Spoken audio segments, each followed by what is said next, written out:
ಎಲ್ಲರಿಗೂ ನಮಸ್ಕಾರ. ಧ್ಯಾನ ಮಾಡಬೇಕು ಅಂತ ಎಲ್ಲರಿಗೂ ಇಷ್ಟ ಇರುತ್ತೆ. ಆದರೆ ಕೆಲವೊಂದಿಷ್ಟು ಜನ ಧ್ಯಾನಕ್ಕೆ ಕುಳಿತುಕೊಳ್ಳೋದಕ್ಕೆ ಕಷ್ಟಪಡ್ತಿರ್ತಾರೆ. ಅವರಿಂದ ಧ್ಯಾನಕ್ಕೆ ಕುಳಿತುಕೊಳ್ಳಲು ಆಗ್ತಿರೋದಿಲ್ಲ. ಹಾಗಿದ್ರೆ ಧ್ಯಾನದಲ್ಲಿ ಕಷ್ಟಪಡದೆ ಕುಳಿತುಕೊಳ್ಳೋದಕ್ಕೆ ಏನು ಮಾಡಬೇಕು ಅನ್ನುವಂತಹ ವಿಷಯದ ಬಗ್ಗೆ ನಾವು ಇವತ್ತಿನ ಈ ವಿಡಿಯೋದಲ್ಲಿ ತಿಳಿದುಕೊಳ್ಳೋಣ. ಹಾಗೆಯೇ ಧ್ಯಾನದಿಂದ ಸಿಗುವಂತಹ ಕೆಲವೊಂದಿಷ್ಟು ಲಾಭಗಳ ಬಗ್ಗೆನೂ ಕೂಡ ನಾವು ತಿಳಿದುಕೊಳ್ಳೋಣ.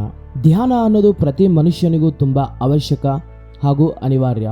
ನೀವು ಪ್ರಶಾಂತವಾಗಿ ಇರಬೇಕು ಅಂದ್ರು ಅಥವಾ ಆರೋಗ್ಯವಾಗಿ ಇರಬೇಕು ಅಂದ್ರು, ಇಲ್ಲಾಂದ್ರೆ ಆಧ್ಯಾತ್ಮಿಕವಾಗಿ ಉನ್ನತ ಮಟ್ಟಕ್ಕೆ ಹೋಗಬೇಕು ಅಂದ್ರು, ನಿಮ್ಮ ಸಂಕಲ್ಪಗಳು ನೆರವೇರೋದಕ್ಕೆ ಒಂದು ಶಕ್ತಿ ಬೇಕು ಅಂದ್ರು, ನಿಮಗೆ ಧ್ಯಾನ ಅನ್ನೋದು ತುಂಬಾನೇ ಸಹಾಯ ಮಾಡುತ್ತೆ. ನಿಮ್ಮಲ್ಲಿ ಬರುವಂತಹ ಆಲೋಚನೆಗಳನ್ನ ಸರಿಯಾದ ವಿಧಾನದಲ್ಲಿ ಸೇರಿಸೋಕೆ ಧ್ಯಾನ ಅನ್ನೋದು ತುಂಬಾ ಅವಶ್ಯಕ.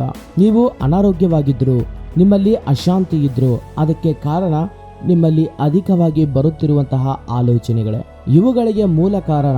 ಹಾಗೇನೆ ಇವೆಲ್ಲವನ್ನು ಎದುರಿಸಬೇಕು ಅಂದ್ರೆ ಪ್ರತಿಯೊಬ್ಬರು ಖಂಡಿತವಾಗ್ಲೂ ಕೆಲವೊಂದಿಷ್ಟು ನಿಮಿಷಗಳವರೆಗೂ ಧ್ಯಾನವನ್ನ ಮಾಡಲೇಬೇಕು. ಹಾಗಿದ್ರೆ ಧ್ಯಾನವನ್ನ ಮಾಡಬೇಕು ಅಂದ್ರೆ ನಿಮ್ಮ ಮನಸ್ಸಿಗಿಂತ ಮೊದಲು ನಿಮ್ಮ ಶರೀರವನ್ನ ಕದಲಿಸದೆ ಕುಳಿತುಕೊಳ್ಳುವ ಹಾಗೆ ಮಾಡಬೇಕು. ಧ್ಯಾನ ಮಾಡೋದಕ್ಕೆ ನಿಮ್ಮ ಶರೀರದ ಸಹಾಯ ಮತ್ತು ಸಹಕಾರ ನಿಮಗೆ ತುಂಬಾನೇ ಮುಖ್ಯ. ಮತ್ತೆ ನಿಮ್ಮ ಶರೀರವನ್ನ ಕೆಲವು ನಿಮಿಷಗಳವರೆಗೆ ಕದಲಿಸದೆ ಧ್ಯಾನದಲ್ಲಿ ಇರಿಸಬೇಕು ಅಂದ್ರೆ ನೀವು ಏನ್ ಮಾಡಬೇಕು ಅನ್ನುವಂತಹ ವಿಷಯಕ್ಕೆ ಬಂದ್ರೆ, ಮೊದಲು ನೀವು ಶರೀರಕ್ಕೆ ಸ್ವಲ್ಪ ವ್ಯಾಯಾಮವನ್ನ ಕೊಡಬೇಕು.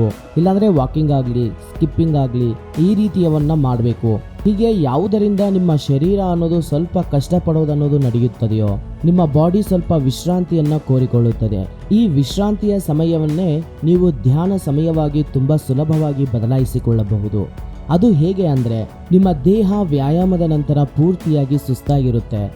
ಅದೇ ವಿಧಾನವಾಗಿ ನಿಮ್ಮ ದೇಹದಲ್ಲಿ ಪ್ರತಿಯೊಂದು ಭಾಗವೂ ನಿಮಗೆ ಅರಿವಿಗೆ ಬರುತ್ತಿರುತ್ತೆ. ಹಾಗೆ ನೀವು ಇಲ್ಲಿ ಧ್ಯಾನದಲ್ಲಿ ಕುಳಿತುಕೊಳ್ಳದೆ ಹೋದ್ರೂ ಸರಿ, ನಿಮಗೆ ನಿಮ್ಮ ದೇಹದ ಎಲ್ಲಾ ಭಾಗಗಳ ಮೇಲೆ ನಿಮ್ಮ ಗಮನ ಅಂದ್ರೆ ಅರಿವು ಅನ್ನೋದು ಇರುತ್ತೆ. ಈ ಅರಿವನ್ನೇ ನೀವು ಕಣ್ಣನ್ನು ಮುಚ್ಚಿಕೊಂಡಾಗ ಕೆಲವು ನಿಮಿಷಗಳವರೆಗೂ ಗಮನಿಸಿದರೆ ನೀವು ತುಂಬಾ ಸುಲಭವಾಗಿ ನಿಮಗೆ ಗೊತ್ತಿಲ್ಲದೇನೆ ಧ್ಯಾನ ಸಾಧನೆಯನ್ನ ಮಾಡಿದವರಾಗ್ತೀರಾ. ಈ ಸಾಧನೆ ಅನ್ನೋದು ನಿಮ್ಮ ಆಲೋಚನೆಗಳನ್ನ ತುಂಬಾ ಬೇಗನೆ ಕಂಟ್ರೋಲ್ ಮಾಡೋದಕ್ಕೆ ಸಹಾಯ ಮಾಡುತ್ತದೆ. ಅದೇ ವಿಧಾನವಾಗಿ ಧ್ಯಾನದಲ್ಲಿ ಕುಳಿತುಕೊಳ್ಳೋದಕ್ಕೆ ನಿಮ್ಮಲ್ಲಿ ಏರ್ಪಡುವಂತಹ ಕಷ್ಟವಾದ ಸಮಸ್ಯೆಗಳನ್ನು ಕೂಡ ತೊಲಗಿಸುತ್ತದೆ. ಸೊ ಸ್ನೇಹಿತರೆ, ನೀವು ಕೂಡ ಧ್ಯಾನದಲ್ಲಿ ಕುಳಿತುಕೊಳ್ಳಲು ಅಸಾಧ್ಯ ಅಂದಾಗ ಈ ವಿಧಾನವಾಗಿ ಟ್ರೈ ಮಾಡಿ ನೋಡಿ. ಖಂಡಿತವಾಗ್ಲೂ ಒಳ್ಳೆಯ ಧ್ಯಾನ ಸ್ಥಿತಿಯನ್ನು ಪಡ್ಕೊಳ್ತೀರಾ ಅಂತ ಹೇಳ್ತಾ ಇವತ್ತಿನ ಈ ವಿಡಿಯೋವನ್ನು ಮುಗಿಸ್ತಾ ಇದ್ದೀನಿ. ಮತ್ತೊಂದು ದಿನ ಮತ್ತೊಂದು ಹೊಸ ಟಾಪಿಕ್ ಜೊತೆ ನಿಮ್ಮ ಮುಂದೆ ಇರ್ತೀನಿ. ನಿಮ್ಮ ಸಹೋದರ. Thank you for watching this video. ಜೈ ಹಿಂದ್.